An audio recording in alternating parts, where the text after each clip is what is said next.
minamahal ng mga kapatid. Tagal-tagal na hindi ako nakapunta dito. Siguro ay ninuog ng Panginoon na makapunta ako dito ngayon. Dahil gusto kong saksihan ang installation dito. So, mga kapatid, kami po ay narito. Kanyang bagal ay nagtataka ako. Marami akong tinatanong. Yung mga dati po, kakilala dito ay wala na. Alam ko na tayo kung bakit maraming microphone dito.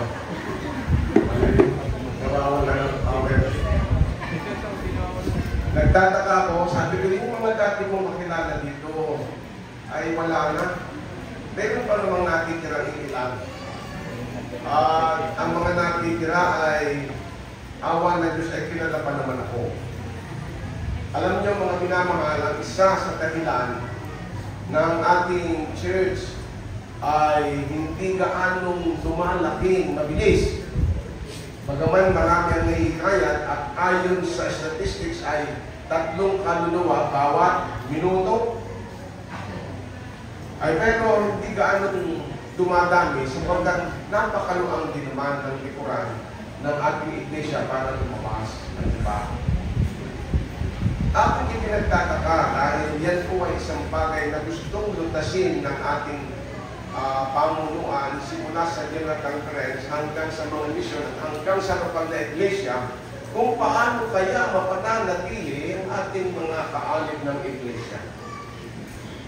Ako ay bilang retiradong manggagawa ay gusto ko rin masunod sapagkat ang magpasiya para kay Jesus ay hindi naman biro-biro, hindi rin ito madaling gawin. Ay pag ikay nagpasya, ano yung pagpapasya mo? Bigla mo natatanggihan. Ang aking tanong sa aking sarili ay, nakuunawaan kaya nila ang kaharian ng Diyos? O baka hindi.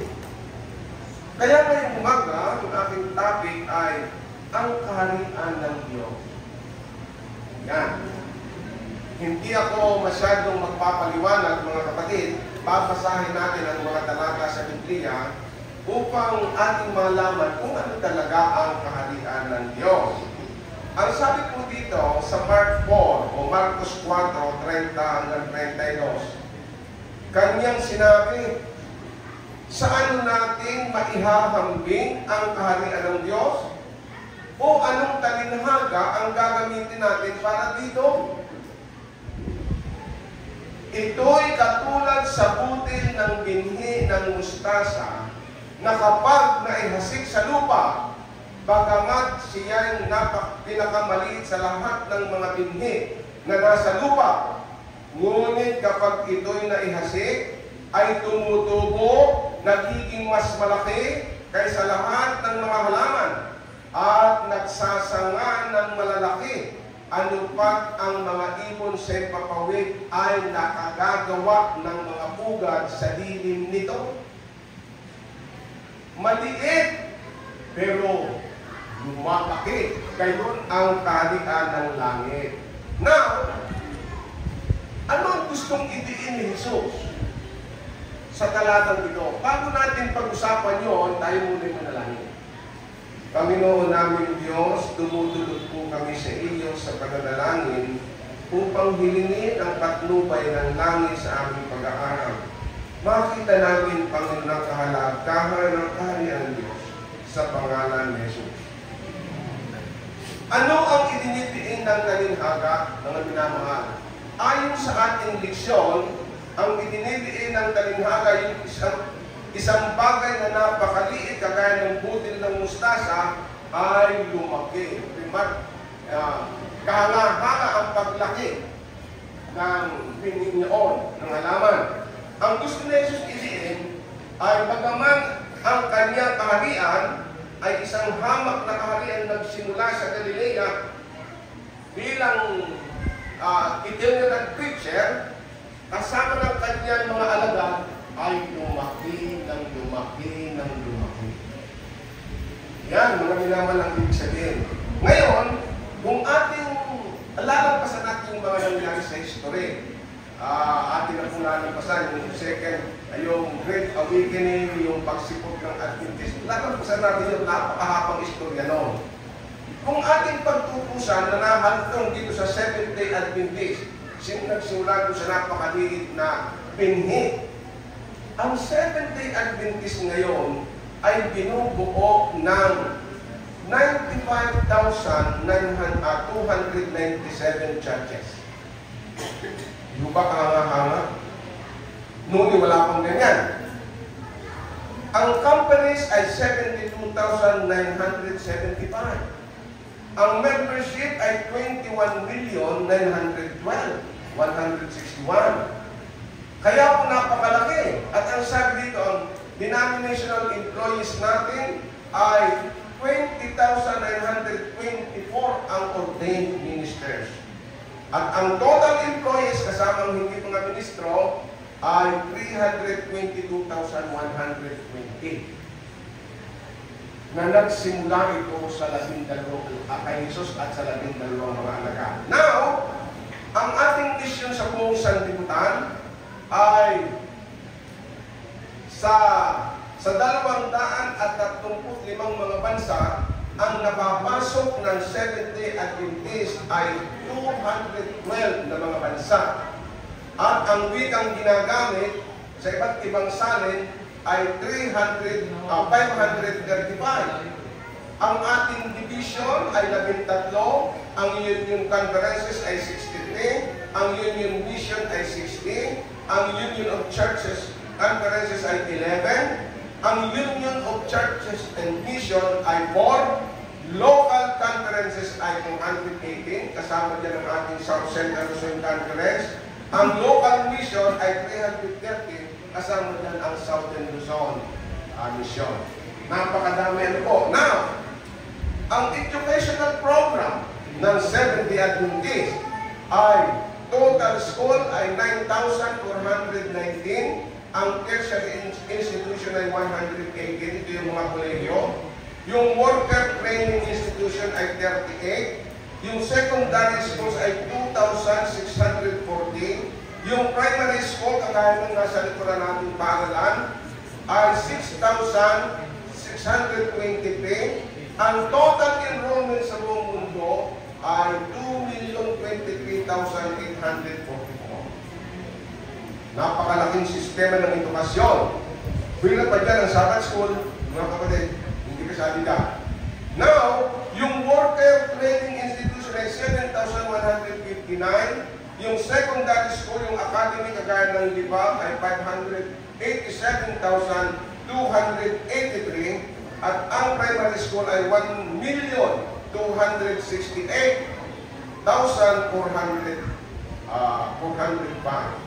Yan ay sa larangan ng edukasyon.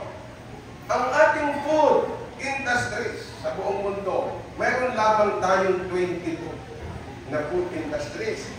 At ang healthcare ministry, kagaya ng mga sanitaryo, mayroon tayong 229, nursing homes and retirement centers, 129, clinics and dispensaries are 1,475, ang dental clinics ay 128, ang orphanage and children's homes ay 15, ang inpatient visit over 1 million, outpatient visits over 21 million.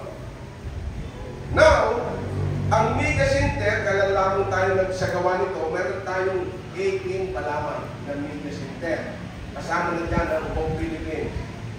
So, ngayon, ang publishing work, tingnan natin. Ang publishing houses and branches, 57. Kasama dito si Brother Martira. Literature evangelist, full-time credential and licensed interns, part-time, kasama na lahat, 22,258. Ang literature evangelist na credential and licensed, 5,261. Ang lingwahe na ginagamit sa paglalathala ng mga babasahin ay 342 na wika. Kasama din ang Pilipino. Ang lingwahe sa pag-broadcast ay 313 at ang lingwahe na ginagamit ng mga manggagawa nagsusulat ay 496. Yan ang paglago ng kaharian ng Diyos. Now, ang Adventist Development and Relief Agency, ito po yung ating sangay ng gawain na tumutulong sa buong sanlibutan. Ang sabi dito ay, ang bansa na mayroong ADRA ay 130 na bansa. Ang total projects funded ay 1,506 at ang beneficiaries ng mga proyekto ng ADRA ay 20,777,127. Napakalawak. Pero hindi tayo nagpapakita ng mga ulat kung ano-ano sa... May i-report din naman paminsan-minsan, pero hindi tayo mahilig sa publicity ng paglilingkod. So, yan po ang Seventh-day Adventist. Now, ating patuloy. Kailan nagsimula ang kaharian ng Diyos? Nagsimula na ang kaharian ng Diyos sa ating buhay. Ano ang sabi ng talata? Ang sabi sa Roma ay ganito, Roma 6:4-14. Hindi ba ninyo nalalaman na tayong lahat na nabautismuhan kay Kristo Jesus ay nabautismuhan sa kanyang kamatayan? Verse 4, sa makatwid tayo'y namatay at nalibing na kasama niya sa pamamagitan ng bautismo upang kung paanong binuhay na muli si Kristo sa pamamagitan ng dakilang kapangyarihan ng Ama, tayo na may mabuhay sa isang bagong pamumuhay. Sapagkat kung nakaisa tayo ni Kristo sa isang kamatayan, tulad ng kanyang kamatayan, tiyak na makakaisa niya tayo sa isang muling pagkabuhay, tulad ng kanyang pagkabuhay. Kaisa, ano po? Now, alam natin na ang dati nating pagkatao ay ipinakong kasama niya upang mamatay ang makasalanang katawan at nang hindi na tayo maalipin pa sa kasalanan. Verse 7, sapagkat ang namatay na ay pinalaya mula sa kapangyarihan ng kasalanan. Ngunit, tayo'y naniniwalang mabubuhay tayong kasama ni Kristo kung namatay tayong kasama niya. Alam nating si Kristo na muling binuhay ay hindi na muling mamamatay. Wala nang kapangyarihan sa Kanya ang kamatayan. Ay kung kasama tayo niya, ganun din ang wala din kapangyarihan ang kamatayan sa atin. Nang siya'y mamatay, namatay siya ng minsanan para sa kasalanan at ang buhay niya ngayon para sa Diyos. Kaya dapat ninyong ibilang ang inyong sarili na patay na sa kasalanan. Datapwat buhay naman para sa Diyos sa inyong pakikipag-isa kay Kristo Jesus. Huwag na ninyong paghariin ang kasalanan sa inyong mga katawang mamamatay upang hindi na kayo maalipin pa ng masamang kita nito. Dito ay diniscuss ni San Pablo yung kalagayan ng nakay Kristo, kaanib ng kanyang sambahayan. Now, huwag ninyong ipailagin sa kapangyarihan ng kasalanan ang alinmang bahagi ng inyong katawan bilang kasangkapan ng kasamaan. Sa halip, pasakop kayo sa Diyos bilang mga taong namatay at muling binuhay at ihandog sa Kanya ang buo ninyong pagkatao bilang kasangkapan ng katwiran. Sapagkat hindi na dapat maghari sa inyo ang kasalanan, yamang kayo wala na sa ilalim ng kautusan, kundi nasa ilalim ng kagandahang loob ng Diyos. Kung inyong sinundang mabuti ang mga talata, malinaw na pinalaya na tayo ni Jesus sa kasalanan. Tayo'y mananagumpay na at hindi na tayo dapat manghina ang loob, hindi na tayo dapat manlupaypay. Tayo'y pinalaya, inilagay tayo sa kalagayang kasama niya bilang miyembro ng kaharian ng Diyos. Now, kailan nagsimula ang kaharian ng Diyos? O kailan nagsisimula sa tao na ang kaharian ng Diyos sa atin? Ang sabi sa 1:3, sumagot sa kanya si Jesus, katotohanan sinasabi ko ito sa inyo, malibang ang tao ipanganak na muli, ay hindi niya makikita ang kaharian ng Diyos. Ang ibig sabihin, maliban ang tao ipanganak na muli o mabautismuhan, kagaya ni Nicodemo, hindi niya makikita, hindi niya mararanasan, o hindi siya makakabahagi ng kaharian ng Diyos. Subalit pa itinabinyagan, ay mararanasan mo ang kaharian ng Diyos. Therefore, yamang tayong lahat ay nabinyagan, tayo ngayon ay kasama ng kaharian ng Diyos. Pinubuo ng mga mananampalataya kay Jesus ang tinutukoy na kaharian ng Diyos na lumalago na parang binhi ng mustasa. Sa ibang salin, ganito ang pagkakasabi, tingnan ninyo. Sumagot si Jesus, sinasabi ko sa inyo, maliban na ipanganak na muli ang isang tao, hindi siya paghaharian ng Diyos. Pag ikay na ipanganak na, paghaharian ka ng Diyos. Kaya, sa salin ito, ang paghahari ng Diyos ay sa buhay ng isang tao. Ang paghahari ng Diyos sa buhay ng isang tao ay magaganap pagkatapos na siya ipanganak na muli o magpasako sa pamamagitan ng bautismo.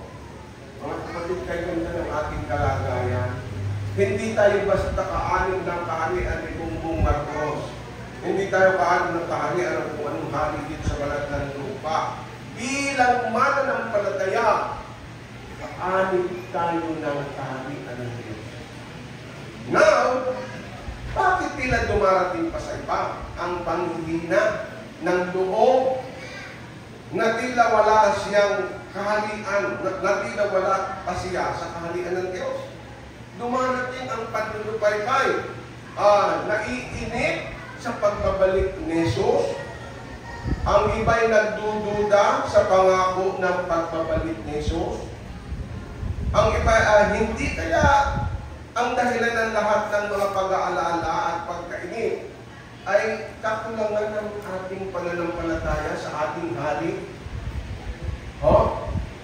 Posible kaya na tayo hindi ang Diyos ang tunay na dahilan ng kirot at kahirapan sa ating buhay dahil tumatanggi tayong bitiwan ang ilang mga kinitintin nating kasalanan. Pwedeng iyon ang dahilan. Alam nyo, napakadami namang initingat-ingatan natin at ang walang nakakakita ay ginagawa natin kahit kasalanan. Na para pagang tayo hindi kaanod ng kaharian natin. Ako ay nagdadalaw, hindi dito sa Sampaloc. Gusto ko lang mag-illustrate. Ako'y nagdadalaw. Yung dinalaw kong kapatid ay wala sa kanilang bahay, naggagamas daw sa tubigan. Ay di sa kagustuhan kong siya makita at makumusta at maipanalangin, ay pinuntahan ko sa tubigan. Aba, nung ako'y nakita palapit na, ay may itinapon. Ano ba yung itinapon? Tinandaan ko, baka mahalaga. Naku, yung pala'y sigarilyo. Itinapon. Ang ibig sabihin, takot siya makita ng pastor na naninigarilyo, pero hindi siya takot, hindi siya nanghihinayan na yung kanyang ginagawa, hindi ang sa kaharian ng Diyos. Di ba? May mga ganun, may mga practices na nagpapahiwatig ng pagiging hindi kaan ng kaharian ng Diyos. Mayroon akong nadalaw ito, kailan lamang. Ito naman ay mayroon sigurong problema siya sa kanyang paggamit ng cellphone. Ang kanyang paggamit ng cellphone ay nagiging palagi sa kanyang buhay spiritual. Spiritual na buhay. Kung alam niya ang kahalagaan ng pagiging ng ikay nasa kaharian ng Diyos. Hindi mo yung pangangailangan. Mas pipiliin mo ang kaharian ng Diyos. Alam niyo, inupilan kami ng aking anak. Ito, walang kinalaman sa kaharian. Sabi mo nga ang anak, Dali, dadalhin ko kayo sa Australia. Wow! Sa loob ko'y makarating ako ng Thailand, nakapit sa mga Asian country. May pagkakataon ko makarating sa Australia. Maganda yun. Sabi ko, wala kami kumusaya. Sagot ko lahat dati. Pati yung mga bayarin, sagot ko. Parang maganda ka. Ay, sige. So, nag-cooperate kami. Yung pagpapamedical, yung lahat ng mga requirement, ginawa namin at madali lang naman. Hindi natagalan, nagkaroon kami ng visa. At kami nakapunta sa Australia. At ginawa naman niya lahat ng bagay. Para naman masabing kami nasiyahan. Kami ipinasyal sa mga magagandang lugar. Na nung aking pinapanood ang magagandang lugar, ay labis kong ina-appreciate ang kapangyarihan ng manlalala. Nakita ko yung mga bangin, yung mga bundok na lundian, ang karagatang napakalawak na ang ayon sa kasaysayan ay merong kinalaman sa kasaysayan, mga bumbog na barko doon sa karagatang yun ng panahon ng World War II. Ay napansin ko, dinala kami sa mga lugar na ang kahoy ay naglalakihan, na napakatataas na kahoy. Sabi ko, hanggang ngayon pala ang Panginoon ay nag-iingat ng ganitong uri ng kalikasan. Pinasakay kami dun sa train, na akala ko ang train ay tatakbuhan, yung pala ay paglulusok na napakabilis. Ay, ako talagang medyo namumpit ang tiyan. Para lamang makita yung kagandahan ng yan pala ang mga bangin na yan. Wala may basta bangin. Yan pala yung maganda. May daanan doon, pababa ng pababa. Sabi ko napakabuti ng Diyos. Ang Diyos ay nagdaan ng sanlibutan, napakaganda para ang ating puso, pag nakita ang mga bagay na yan, ay magbalik sa Kanya na ating manalag. Yun ang aking nasa isinulat ko yan sa aking message pinadala ko sa aming chat group. Tunay na napakabuti ng Panginoon. Pagkatapos ay dinala kami doon sa mga hayop, na iba't ibang klaseng hayop. Iba't ibang klaseng hayop, iba't ibang klaseng unggoy, iba't ibang klaseng ibon, na bawang kahali-halina. Wala kang mababanggit, kundi ang kabutihan ng ito. Yung Diyos na nagtayo ng kanyang kaharian para kung magkakaroon. Sabi ng Panginoon na naunawaan tayo ni Jesus. Dahil tayo tao, siya'y nagkatawang tao, nauunawaan tayo ni Jesus. He knows by experience what are the weaknesses of humanity. What are wants and where lies the strength of our temptation. Alam niya yan. For He was in all points tempted like as we are, yet without sin. Alam niya, siya'y tinukso din, at siya'y nagkatawang tao, at alam niya ang ating kalagayan. Ang sabi ito ay, siya'y nagmamasid sa atin. Ikaw na iniwan ng mahal sa buhay, pinagmamasdan ka niya. Ikaw na tinutukso, malakana ka ng inyong sariling kalayuan, ay inililigtas niya. Ikaw na mahina ay kanyang pinalalakas. Ikaw na walang nalalaman ay kanyang tinuturo ang lumago. He will enlighten you. Liliwanagan ka. At you wounded, ikaw ba ay nasugatan, He will heal you. Paggagalingin ka, ang sabi sa mga awit 147, 4 and 3, Kanyang pinagagaling ang mga may pusong wasak at tinatalian ang kanilang mga sugat, nagbibigay ng lahat ng pangangailangan, nais niyang manatili tayo sa kanyang kaharian. Ginagawa niya ang lahat para manatili tayo sa kanyang kaharian na nagsimula sa tulad na inihambing sa isang butil ng mustasa. Kaya mga kapatid, walang problemang hindi niya kayang lutasin. Ang sabi, anuman ang iyong pagkabalisa at pagsubok, ipahayag ang iyong kalagayan sa Panginoon. Ang iyong espiritu ay magiging handa sa pagtitiis. Ang paraan ay magiging bukas para sa iyo upang ihiwalay ang iyong sarili mula sa kahirapan at kahihiyan.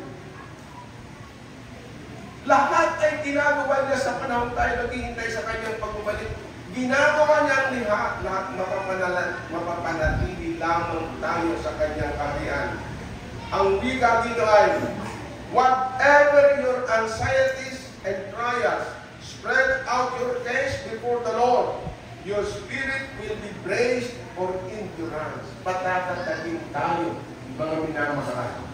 Kaya nga po, ang sabi dito ay, kung paanong higit mong nakikilala ang iyong sarili na mahina at walang kaya, mas magiging malakas ka naman sa pamamagitan ng kanyang kalakasan. Pagbigat ng iyong mga pasanin, lalo ka namang pinagpapala sa paglalakad nito kay Jesus. Kaya hindi ka matitistan. Bumibigat ang ating pasanin, lalo ka namang binibigyan ng kalakasan kapag inilaga po yung pasanin mo kay Jesus. Hindi ba nakita niyo yung ating hari kung saan tayo ay kaanin? Ano ang dapat gawin nating mga mananampalataya na napabismuhan ng wika sa mga awit 56:22? Sabi niya, iatang mo ang iyong pasan sa Panginoon at kanyang aalalayan ka. Hindi niya pahihintulutang makilos kailanman ang matuwid. Iatang ang iyong pasan. Meron ba kayong pasanin sa inyong anak? Meron ba kayong pasanin sa inyong asawa? Meron ba kayong pasanin sa inyong trabaho? Ano man ang inyong pasanin, ang wika'y iatang mo ang iyong pasan sa Panginoon at kanyang aalalayan ka. Mga minamahal, sabi ni Ellen White, we are in danger by worrying or manufacturing yokes for our neck. Let us not worry, for thus we make the yoke more severe and the burden heavy. Tayo ang bigay nanganganib sa pag-aalaala, sa pagkabalisa.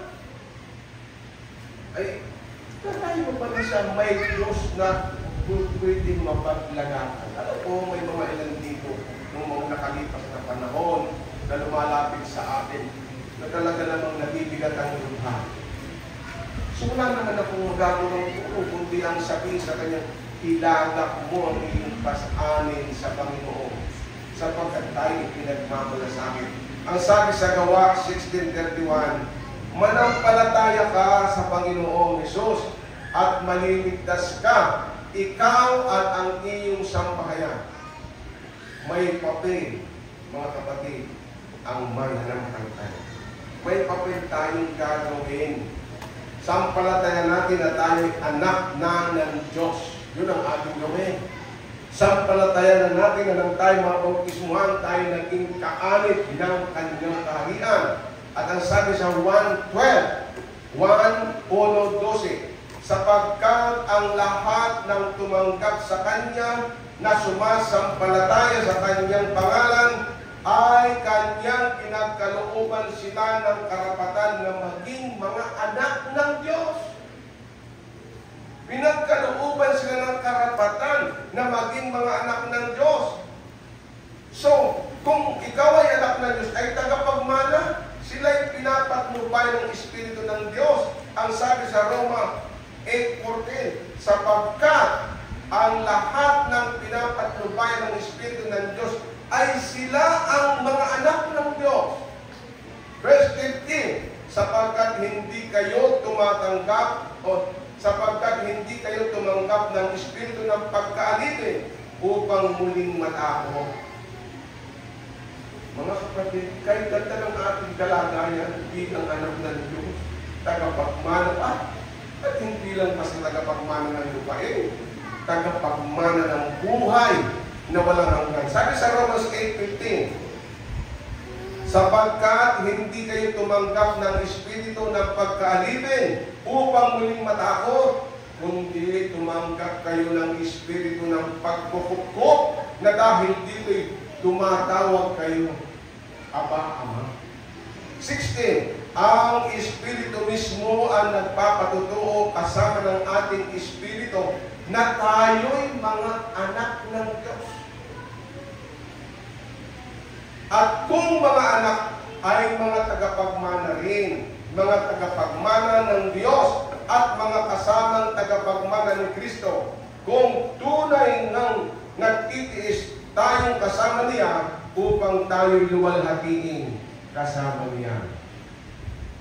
Mayroon akong naalaala, istorya sulit sa aking isipan na kung ikaw ang wika ay hihingi, kung ikaw ay bigyan, kung ikaw ay bigyan ng pagkakataon na hihingi sa presidente ng Pilipinas at ibibigay naman ng anuman ang iyong hingin, anong iyong hingin?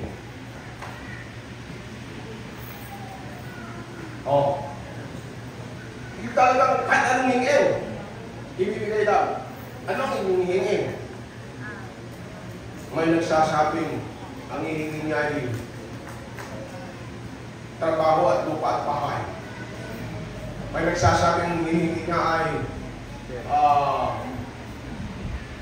maglakbay sa iba't ibang bansa, mundo. Pero isang matalino, ang kanyang sinabing hingin niya, ang sabi niya ay, Sir, kung ako'y pagkakalooban ng karapatang humingi sa presidente at nangangako naman kahit anong ibibigay, ang aking hihingin ay kung ako'y i-adapt na anak niya. Sapagkat kung ako'y anak, ay tagapagmana.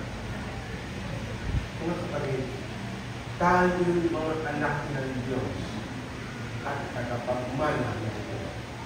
Bakit mo iiwanan ang kanyang kaharian? Bakit ka man lulupaypay sa pananampalataya? Bakit ikay magpapaumat-umat sa paglilingkod? Bakit ikaw ay magpapahinay-hinay sa iyong paggawa bilang mananampalataya? Ikay kaanit ng kaharian ng Diyos at tagapagmana. Hindi ba natin naiisip, mga kapatid, ang ating kalagayan bilang tagapagmana, miyembro ng kaharian? Tinatunayan ng Biblia. Ang sabi dito, paano tayo naging anak ng Diyos? Kung pinagtatanong pa ang sabi sa Galatia 3:26-28, sapagkat kay Kristo Jesus, kayong lahat ay mga anak ng Diyos sa pamamagitan ng pananampalataya. May pagdududa ba tayo dito, mga kapatid? Wala na tayong dapat ipagduda pa. Sapagkat kay Kristo Jesus, kayong lahat ay mga anak ng Diyos sa pamamagitan ng pananampalataya. 27, sapagkat ang lahat na sa inyo na binautismuhan kay Kristo ay ibinihis si Kristo. Verse 28, walang Hudyo o Grego, walang alipin o Malaya, walang lalaki o babae, sapagkat kayong lahat ay iisa kay Kristo. Pantay-pantay tayo. At sabi, at kung kayo'y kay Kristo, kayo'y mga binhi ni Abraham, mga tagapagmana ayon sa pangako. Mayroon ba tayong dapat ipagduda? Nagdadaanin natin sa panlulupay-pay ang ating problema sa church. Nakakalungkot. Kaya sabi sa 1 Thess 1:10, ito po sabi, isipin ninyo kung gaano kalaki ang pag-ibig ng ating Ama sa atin. Isipin nga naman natin, pinatawag niya tayong mga anak ng Diyos at iyan ay totoo. Ito ang dahilan kung bakit hindi tayo nakikilala ng mga makasanlibutan. Hindi nila kinikilala ang Diyos. Tinatawag tayo, hindi kaya tayo iwalay sa landibutan. Sabi niya, mga minamahal, sa ngayon, tayo'y mga anak ng Diyos. Ngunit, hindi pa nakakayag ang magiging kalagayan natin. Gayunman, alam natin sa pagparitong muli ni Kristo, tayo'y matutulad sa Kanya sapagkat makikita natin siya sa Kanyang likas na kalagayan. Pagdating niya, matutulad sa Kanya. Ito yung napakagandang bagay. Ako, tuwang-tuwa ako dito. Kaya sabi ko, kaya pala ang aking ama, nung nabubuhay pa, ay lahat kami ay gustong nasa denominational work. Lahat kami ay gusto niyang nasa pananampalataya. Ginagawa niyan lahat para kami manatili na kahit ang gawain ay maraming pula, kahit ang gawain ay maraming pagkikisuran, yan kayo manatili. Ito pala yun. Ganito pala yun. Maging membro ka ng kaanod o maging kaanod ka ng kaharian ng Diyos. So, kaya sino mang may pag-asa sa Kanya ay magpakalinis tulad ni Kristo, siya'y malinis. Minamahal. Ngayon, ano ngayon ang dapat natin gawin? Ano ngayon dapat ang ating ginagawa? Yun, yun ang magandang ano. Ito po, sa 2 Pedro 3:13, ito ang sabi, ngunit ayon sa pangako ng Diyos, naghihintay tayo ng mga bagong langit at ng bagong lupa na pinaghaharian ng katarungan. Ito dapat ang ating ginagawa. Hindi na natin dapat ginagawa yung siraan ng siraan o kaya naman ay manitis ng marites. Ngayon, ito ang dapat natin gawin. Ayon sa pangako ng Diyos, naghihintay tayo ng mga bagong langit at ng bagong lupa na pinaghaharian ng katarungan. Kaya nga, mga minamahal, samantalang kayo naghihintay, sikapin ninyong mamuhay na payapa, walang dugis at kapintasan. Verse 15, alalahanin ninyong kaya nagtitimpi ang Panginoon ay upang bigyan kayo ng pagkakataong maligtas. Gusto kong pansinin yung salitang nagtitimpi. Kaya nagtitimpi ang Panginoon ay upang bigyan kayo ng pagkakataong maligtas. Tanungin nga natin ang ating sarili. Ano kaya ang pinagtitimpian ng Panginoon sa atin? Nagtitimpi kaya ang Panginoon sa aking pagiging masungit, sa aking pagiging mahinang intindi? Nagtitimpi kaya ang Panginoon sa aking pagiging maramdamin? Ano naman, tanongin ninyo itong sarili, ano ang pinagtitimpian ng Panginoon sa ating sarili? Ikaw ba ay parang masinggan ang bibig? Alam niyo ako may ikinasabi na yung renewal of marriage, 50th anniversary. Ay silang dalawang masaya nagmumula. Tapos maligaya pa. May tinanong ko yung babae, ano yung inyong sikrito, bakit po kayo masaya? At kayo parang masaya-masaya parang nagsasama. Ako na yung pas yung tanong.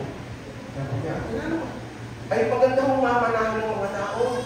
Ano yung sikrito kayo nakatagal ng 50 taon na kayo nasaya? Sabi nung nanay ay yung babae, alam ko, Pastor, pagka pinakakakita ng hindi magaganda, ay nagpupulat-pulagan na lang ako. Makikita ko ang pantalon, ang kanyang gamit kung saan nakalagay, ako naman ang imis ng imis. Ay ako nagpulat-pulagan na lang. Ay kayo naman, Lolo, bakit naman kayo nakatatagpit? Kayo masayang nagsasama. Ay, Pastor naman, simple lang yung aking sikrito. Ay, ano naman ang sikrito ninyo? Ay, di ako nagpipingi-pingihan na lang. Baga nga akong asawa na nag-umpisa ng kung ano-ano, ay ako nagpipingi-pingihan na lang. Alam niyo, mga kapatid, may pinagtitimpian ang Panginoon Sabi ng Biblia, search me, O God. Saliksikin mo ako, Panginoon ko.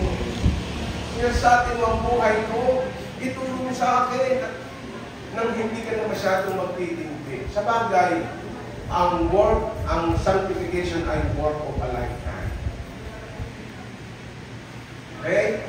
Na mga kapatid, sa huli, ang sabi dito ay, may plano ang Diyos para sa inyo at para sa akin. Tingnan po ninyo itong plano ng Diyos.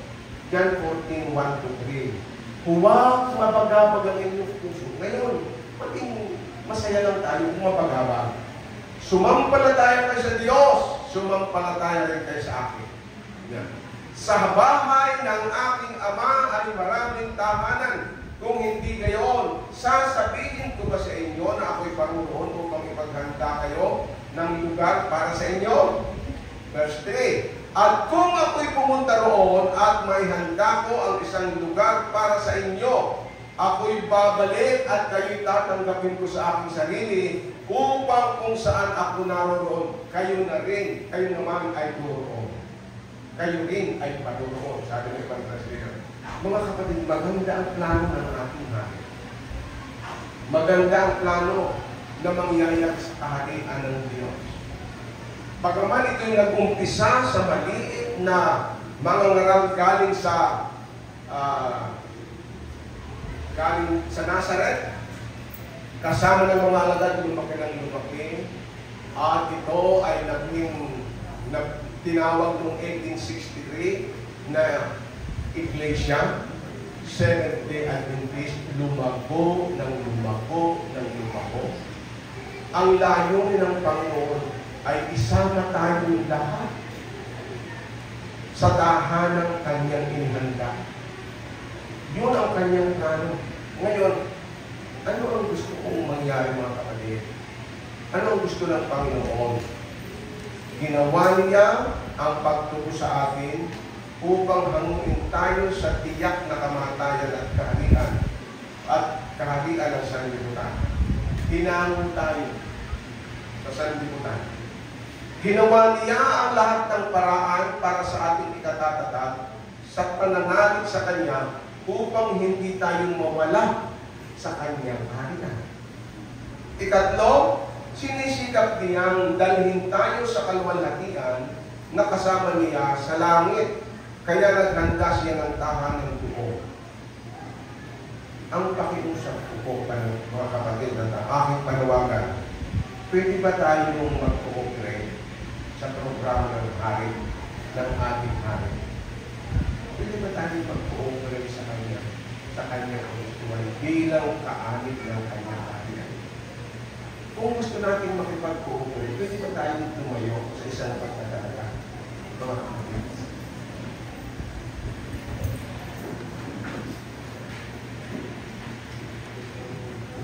Ama namin banal na makapangyarihan sa lahat. Narito po ang iyong bayan, ang iyong mga anak, nakaanib ng kahariang iyong itinatag. Tulungan mo po kami na maging cooperative sa iyong plano sa araw-araw. Aming nababatid na kami inaalalayan mo sa panahon ng aming mga problema. Tinutulungan mo kami sa panahon ng pangangailangan. At sinasapatan mo ang aming lahat ng pangangailangan sa buhay. Nagtitimpi ka rin upang kami mga ligtas. Ama, pwede po bang tulungan mo rin kami mag-cooperate sa iyong programa alang-alang sa pangalan ni Jesus?